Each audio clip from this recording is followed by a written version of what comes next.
आप हर मस्जिद को छीनना चाहते हैं। आप बताइए 17 करोड़ मुसलमानों को क्या पैगाम दे रहे हैं आप कि आप हर मस्जिद को छीन लेंगे मुझसे, फिर मेरा वजूद किस माने रखता है। 1991 के प्लेसेस ऑफ वर्शिप एक्ट पर क्यों नहीं बोलते आप लोग? नरेंद्र मोदी इस मुल्क में तारीख लिखना चाहते हैं। क्या तारीख लिखना चाहते हैं? कि मैंने इस देश को, गांधी अंबेडकर के देश को मैंने हिंदू राष्ट्र बना दिया। हम सोशल मीडिया के जरिए फॉरेन पॉलिसी चला रहे हैं। मालदीव छोटा मुल्क, वो हमको आंख दिखा रहा है, चीन की गोद में बैठ गया। अच्छा सर, सबसे तकलीफ दे बात मेरे लिए है कि भारत ने यूनेस्को का इलेक्शन पाकिस्तान से हार गया। ये आपकी फॉरेन पॉलिसी है क्या? नरेंद्र मोदी ने पार्लियामेंट को नॉमिनेट किया या पार्लियामेंट ने नरेंद्र मोदी को प्रधानमंत्री बनाया? बताइए। मसीहाओं को जब भी आवाज दी है, पलट कर आगे हर बार कातिल, वहां क्या दाद खाही क्या गवाही, वहां क्या दाद खाही क्या गवाही, जहां हो मुंसिफों के यार। खादारी के साथ कह रहा हूं कि मैं अपने बचपने में जब हिस्ट्री पढ़ता था तो मैंने एक स्टैचू की फोटो देखी थी, प्रीस्ट किंग ऑफ मोहनजोदारो। ऐसा लगता है कि वैसा ही लग रहा है कि प्रधानमंत्री नहीं है बल्कि पुजारी सम्राट बन चुके हैं वो। और मैं क्यों कह रहा हूं कि हमारे सदर जमहूरिया ने कहा था कि 22 जनवरी एक तारीखी दिन है, बिल्कुल तारीखी दिन है। 22 जनवरी की बुनियाद 6 दिसंबर 92 को रखी गई। 22 जनवरी की बुनियाद 86 में ताले खोलकर रखी गई। 22 जनवरी की बुनियाद जीबी पंत ने रखी थी। इसीलिए तारीखी दिन है।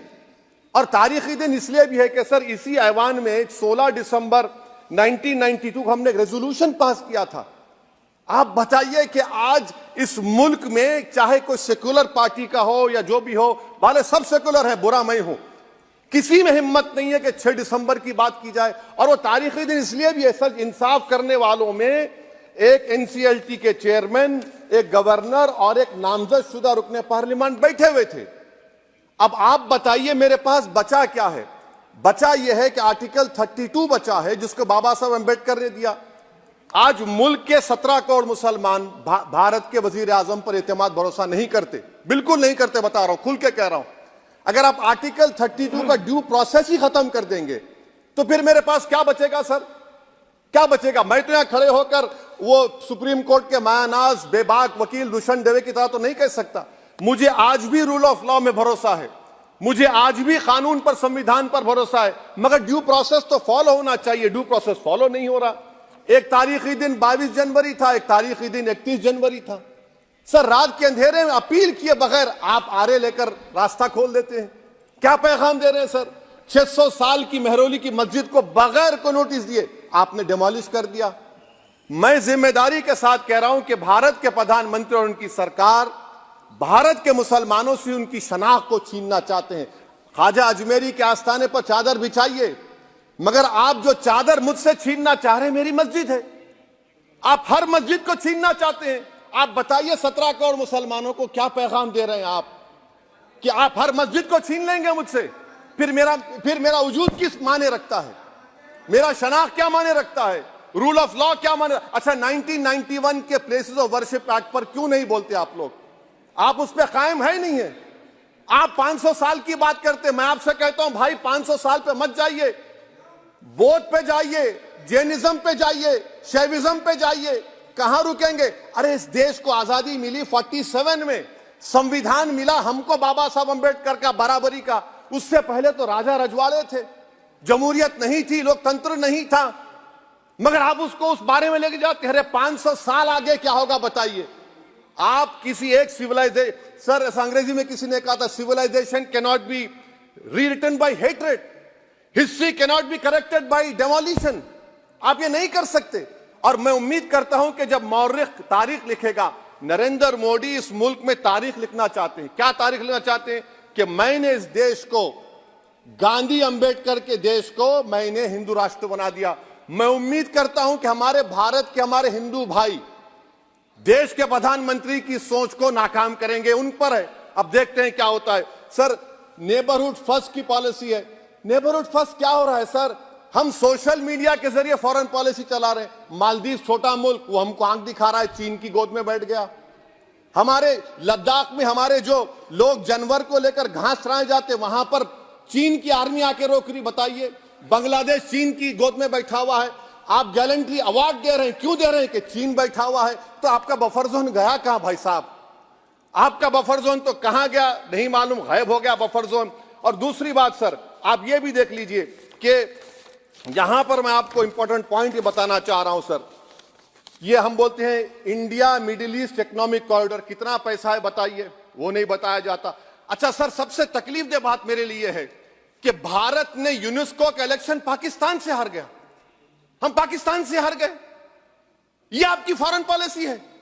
यूनेस्को के इलेक्शन हम पाकिस्तान से हार गए। अच्छा, मामला इजराइल का, फलस्तीन का, गाजा का आया, अक्टूबर में 10,000 लोग मर गए, हमने यूएन में सीज फायर की तायीद नहीं की। दिसंबर आया, 20,000 मर गए, तो हमने तायीद कर दी। क्यों तायीद की? क्योंकि ग्लोबल साउथ को हमको फॉलो करना पड़ रहा है। भारत ग्लोबल साउथ को फॉलो कर रहे, मेरे लिए तकलीफदेह बात है। यह आपकी नाकामी का बहुत बड़ा सबूत है। इसीलिए हम बता रहे हैं कि यह सरकार की बहुत से नाकाम। सर, अलीगढ़ मुस्लिम यूनिवर्सिटी, आखिरी पॉइंट, अलीगढ़ मुस्लिम यूनिवर्सिटी, सर आप उत्तर प्रदेश से आते हैं सर, 81 में एक्ट पास हुआ। हमारा लॉ ऑफिसर कोर्ट में कहता है कि मैं पार्लियामेंट के एक्ट को नहीं मानता। कैसे नहीं मानते सर? क्या नरेंद्र मोदी ने पार्लियामेंट को नॉमिनेट किया या पार्लियामेंट ने नरेंद्र मोदी को प्रधानमंत्री बनाया? बताइए। 81 के एक्ट को नहीं मानते सर। 2 ही तो सेंट्रल यूनिवर्सिटी है मुसलमानों के, 1,80,000 आप ही के सरकार के दौर में मुसलमान हायर एजुकेशन निकल गए। आप अलीगढ़ मुस्लिम से छीनना चाह रहे हैं। Theory of separation of powers में एग्जीक्यूटिव हमको डिक्टेट करेगा। मेरी आवाज तो पार्लियामेंट है, अब मेरी आवाज के खिलाफ एग्जीक्यूटिव सुप्रीम कोर्ट में बोलता है। अलीगढ़ मुस्लिम यूनिवर्सिटी से इतनी नफरत क्यों है आपको? वहां पर तो हिंदू भाई भी पढ़ते हैं सर। ये अलीगढ़ मुस्लिम यूनिवर्सिटी का मामला है सर। तो मैं आपसे इस बात पर, इस शेर पर अपनी बात को खत्म कर रहा हूं सर। आप भी उर्दू दां हैं जी।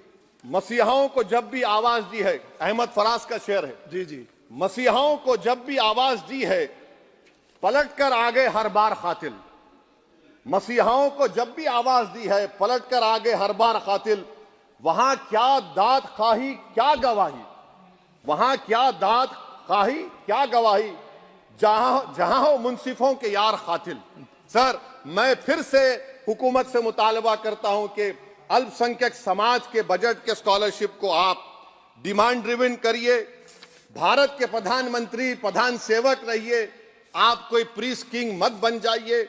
आप जीतेंगे, कौन जीतेंगे देश तय करेगा। मगर याद रखिए, 17 करोड़ मुसलमान आज गम और गुस्से में हैं और इस बात को महसूस कर रहे हैं, इस बात को महसूस कर रहे हैं कि प्रधानमंत्री को हम नोट नहीं दिए मगर हमारा प्रधानमंत्री है। आखिर ये प्रधानमंत्री 17 करोड़ मुसलमानों की उनकी शनाख्त को कैसे मिटा रहे हैं, कैसे उनको आप मार्जिनलाइज कर रहे हैं।